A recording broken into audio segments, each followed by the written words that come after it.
Breaking చూస్తున్నాం. Municipal ఎన్నికల్లో నామినేషన్ల దాఖలు పర్వం పూర్తయింది. 7 కార్పొరేషన్లు 116 మున్సిపాలిటీలకు కలిపి మొత్తం 28,456 నామినేషన్లు దాఖలయ్యాయి. మొదటి 2 రోజుల్లో 9,276 నామినేషన్లు రాగా చివరి రోజు 19,180 దాఖలయ్యాయి. కాంగ్రెస్, బీఆర్ఎస్, బీజేపీతో పాటు ఆప్, తెలంగాణ రాజ్యాధికార పార్టీ, బీఎస్పీ వంటి పార్టీల నుంచి కూడా భారీ సంఖ్యలో అభ్యర్థులు నామినేషన్లు సమర్పించారు.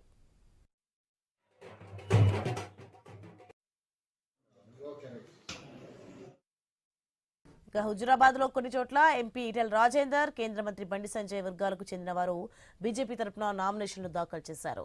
కొత్తగూడెం కార్పొరేషన్ లో కాంగ్రెస్, సిపిఐల మధ్య ఇంకా పొత్తు కుదరకపోవడంతో అన్ని వార్డుల్లో 2 పార్టీల నుంచి అభ్యర్థులు నామినేషన్లు వేశారు. ఒకవేళ పొత్తు కుదిరితే సీట్ల సర్దుబాటుకు అనుగుణంగా ఇరు పార్టీల అభ్యర్థులు నామినేషన్లు ఉపసంహరించుకోనున్నారు.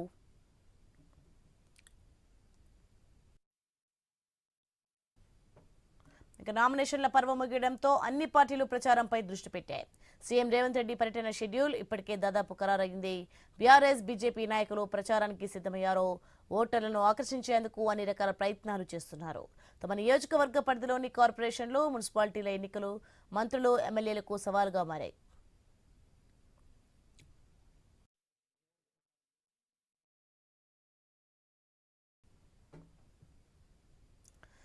రైటిక మున్సిపల్ ఎన్నికల్లో అయితే నామినేషన్ల దాఖలు పర్వం పూర్తయింది. రైటిక మొత్తానికి సంబంధించి తెలంగాణలో మొత్తానికి ఓవరాల్గా అయితే మున్సిపల్ ఎలక్షన్ సంబంధించి ఎన్నికలకు సంబంధించి మరింత సమాచారం మా ప్రతినిధి ప్రశాంత్ అందిస్తారు. Yes Prashant, good morning. Municipal ఎన్నికల్లో నామినేషన్ల దాఖలాల పర్వం పూర్తిగా నిన్నటితో ముగిసిపోయింది. దాదాపు 7 కార్పొరేషన్లకు గాను, అదే 116 మున్సిపాలిటీలకు గాను ఇంకా మొత్తం 28,450 నామినేషన్లు ఇప్పటికే దాఖలాలయ్యాయి. మొదటి 2 రోజులలో 9,276 నామినేషన్లు రాగా చివరి రోజు 19,000 అంటే అత్యధికంగా 19,180 దాఖలాలయ్యాయి. మొత్తానికైతే కాంగ్రెస్, బీఆర్ఎస్, బీజేపీతో పాటు తెలంగాణ రాజ్యాధికారి పార్టీ, అదేవిధంగా బీఎస్పీ వంటి పార్టీలు కూడా నుంచి భారీ సంఖ్యలో ఇక ఎవరైతే అభ్యర్థులు ఉన్నారో, ఆశావాహులు ఉన్నారో వాళ్ళంతా కూడా పోటీకి నామినేషన్లు దాఖలాలు చేశారు. ఇక మనం చూసాము ఇది ప్రధానంగా ఇటు కాంగ్రెస్, బీజేపీ, అదేవిధంగా బీఆర్ఎస్ కి సంబంధించి పెద్ద ఎత్తున పోటీ ఉన్న నేపథ్యంలో ఎవరైతే ఆశావాహులు ఉన్నారో అక్కడ నుండి టికెట్లు దక్కని వారు ఇక అక్కడి నుండి ఎలాంటి ప్రయోజనం లేదు, ఆ పార్టీల నుండి ఖచ్చితంగా అక్కడ టికెట్ వచ్చే అవకాశం లేదు అనుకునే వారంతా కూడా రాజ్యాధికారి పార్టీ వైపు, అదేవిధంగా బీఎస్పీ పార్టీ వైపు, అదేవిధంగా ఇటు పూర్తిగా బీసీలకు సంబంధించి, పూర్తిగా విశారదానికి సంబంధించిన ఆ పార్టీల వైపు మొగ్గు చూపి పూర్తిగా ఆపు ఢిల్లీలో ఉండే అంటే మొత్తం దేశవ్యాప్తంగా అంటే ఆపుకు సంబంధించి కూడా పూర్తిగా ఆ పార్టీ నుంచి పోటీ చేసిన పరిస్థితి. మొత్తానికైతే నామినేషన్ల ప్రక్రియ నిన్నటితో ముగిసింది. ఇక ఈ నామినేషన్ల పరిశీలనకు సంబంధించి ఇంకా 3 రోజులు ఉంటుంది. 3 రోజుల తర్వాత ఎవరెవరు ఖచ్చితంగా బీఫామ్లతో ముందుకొచ్చారు, ఎవరెవరికి టికెట్లు ఇచ్చారు, ఆ టికెట్ల ద్వారా ఖచ్చితంగా ఎవరు బరిలో నిలవబోతున్నారు, వారికి సంబంధించి కూడా పార్టీలోనే ఒకరికి టికెట్ ఇచ్చి ఇంకా మిగతా వారికి టికెట్ ఇవ్వకపోవడంతో ఆ ఆశావాహులంతా కూడా వీరికి సపోర్ట్ చేస్తారా లేదా అనేది కూడా పూర్తిగా పార్టీలు తలపట్టుకునే పరిస్థితి ఉంది. పార్టీలు కూడా ఇప్పటికే కాంగ్రెస్ లాంటి పార్టీలు పూర్తిగా అభ్యర్థులు ఎవరున్నారో వారందరినీ పిలుచుకొని దాదాపు అందరికీ ఎవరికి టికెట్ వచ్చినా ఖచ్చితంగా మిగతా వారు కూడా ఖచ్చితంగా వారందరికీ కూడా మద్దతు తెలపాలనేది కూడా ప్రధానంగా ఇక కాంగ్రెస్ పార్టీ చెప్పింది. అదేవిధంగా ఇక బీజేపీ పార్టీ కూడా ఆ విధంగానే ఇప్పటికే మున్సిపల్ ఎన్నికలకు సంబంధించి కూడా పెద్ద ఎత్తున రాష్ట్ర వ్యాప్తంగా వారంతా కూడా సంసిద్ధమయ్యారు. ఖచ్చితంగా ఈసారి బీజేపీ రానున్న అంటే వచ్చే సాధారణ ఎన్నికలలో ఖచ్చితంగా అధికారం చేజిక్కించుకునే ఖచ్చితంగా అవకాశం ఉందనేది కూడా వారు భావిస్తూ ఉన్నారు. అందులో భాగంగానే ఈ యొక్క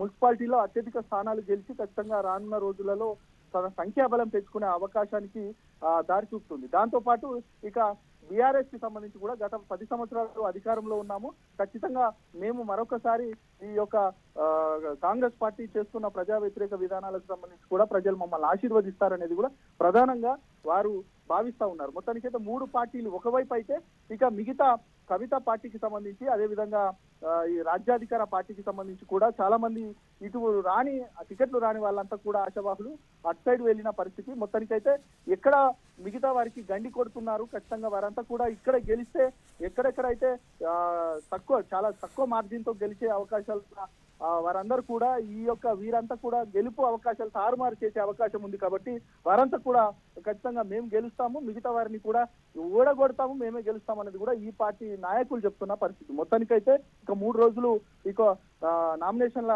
పరిశీలన జరుగుతుంది. ఆ తర్వాత ప్రచార హోరు కొనసాగుతా ఉంది. ప్రచారంలో ఇక నువ్వా నేనా అన్నట్టుగా ఉంది. తెలంగాణ వ్యాప్తంగా ఇటు బీజేపీ మాత్రం మేము ఖచ్చితంగా గెలుస్తామని ధీమా వ్యక్తం చేస్తా ఉన్నారు.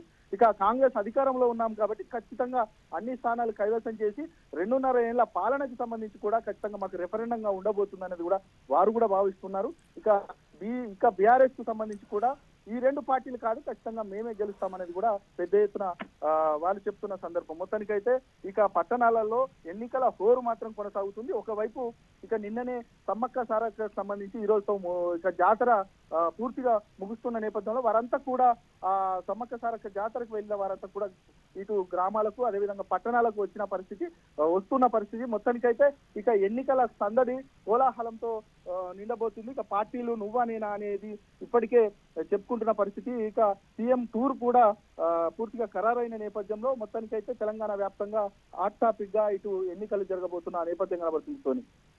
Right, thanks for the information Prashanth.